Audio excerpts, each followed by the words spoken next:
Hey guys, this is Josh, and I wanted to walk you through some guidelines around what to keep, when to pause things, when to stop spending money on things. I know when you're starting out, it can be a little bit challenging to understand how much time you should give, an ad or an ad set before you shut it down and try something new. So, if you've been trying to A/B test, different ad creatives, or if you've been trying to maybe test different audiences, this video should give you just a few rules of thumb to better evaluate kind of where things are at and what to trim and what to keep going with. Okay, so the first thing we need to introduce here is something called the learning phase. And up until maybe like late 2017, the learning phase was something that we knew was happening behind the scenes for Facebook, but then Facebook actually brought it out into their user interface, into the ad manager. And so you can see it here under the delivery column. When you just have launched a new ad set, you'll see this little label called learning. And what it's trying to do is Facebook, as an algorithm, is learning who they should be showing your ads to, right? So who's the audience within the audience that you're targeting that should really be seeing your ad. Because based on whatever objective you set for your campaign, Facebook is going to do its best to deliver on what you want. So in order to do that, they warn advertisers that there's this learning phase. And in the learning phase, officially by the book, they're saying that it will take 50 conversions for them to actually dial in what that learning phase is. Now, from experience, we know that sometimes it's a lot more, sometimes it's a lot less. The key thing that you want to look for, rather than just seeing that learning phase label go away, is whether or not you have stability in your cost per lead or cost per whatever conversion you're going after, your CPA, right? So when you've reached a point where there's enough stability and there's not these giant peaks and troughs when it comes to the performance of that CPA, you know now that you've left kind of that learning phase and you've entered a level of stability. So respect the learning phase.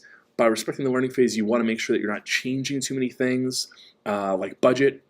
If you do sharp increases of budget during this time, it'll throw that algorithm off and give it new variables to work with and then extend the learning phase. So sometimes the best thing you can do is sit on your hands and just give Facebook enough time to start identifying who to show your ads to.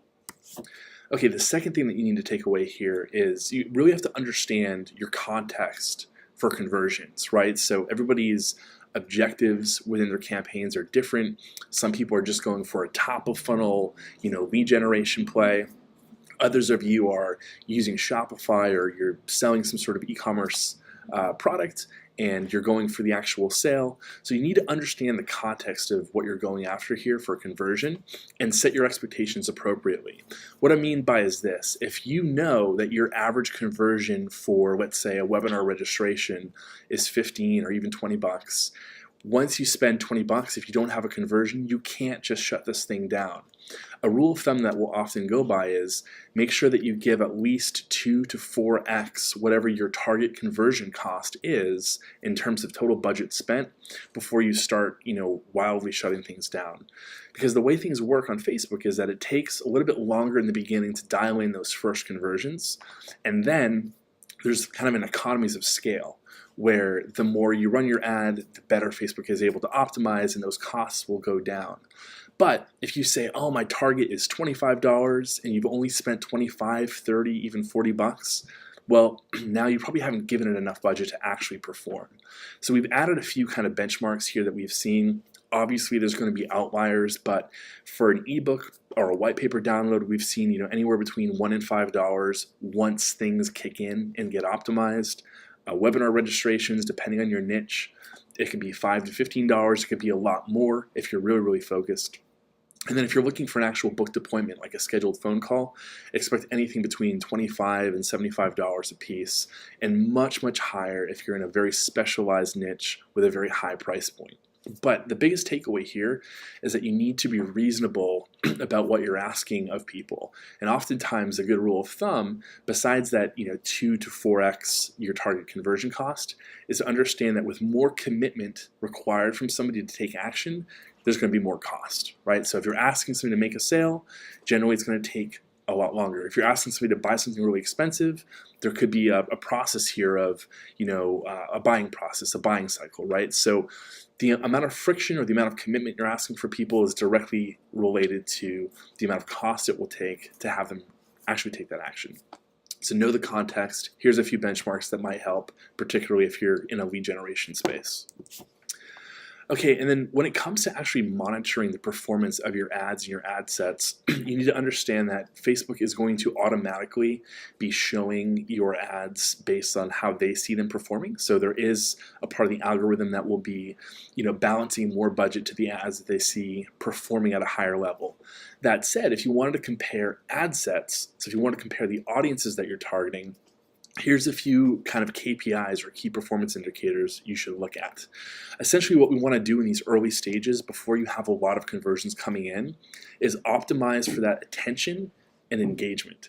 So let's just take this example down here, but let me describe what these three metrics are in case you're not familiar with the terms. CTR is just click-through rate, so the rate of people seeing your ad and actually clicking on it and going to whatever the URL is that you specified. CPC is cost per click, so this is just how much a click will cost. And then delivery isn't like a metric per se, but what it is it's showing maybe if you've allocated $50 or $100 to spend in a day, if you're not able to spend that full $50 or $100, you know that maybe your audience is too small and there's not going to be a really good runway of success here. If you're manual bidding, it could just mean that low delivery or not spending your whole budget means you're not bidding enough. But oftentimes what we're doing in the beginning stages is using automatic bidding. So if Facebook isn't able to spend your entire budget for that campaign on a daily basis, you know that your audience is probably too small and not getting the delivery, or there's just something gravely wrong about your ad. It has too much text in the image, it's getting a lot of negative feedback, for some reason it's being suppressed. So that's delivery. So let's take an example of maybe two different audiences that you're trying to test.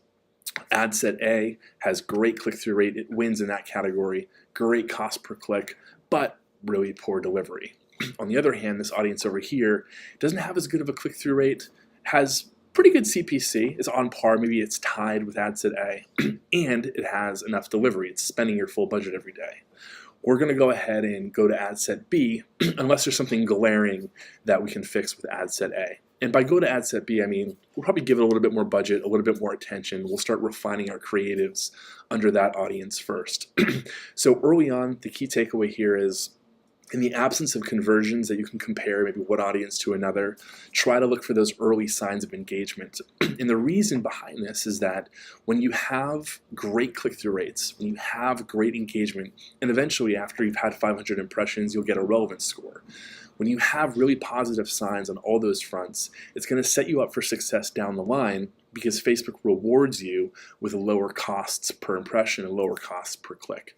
So the more sticky, the more relevant your ad is, the more efficient you'll be at scale when you're trying to reach a lot of people, and your conversion cost will go down.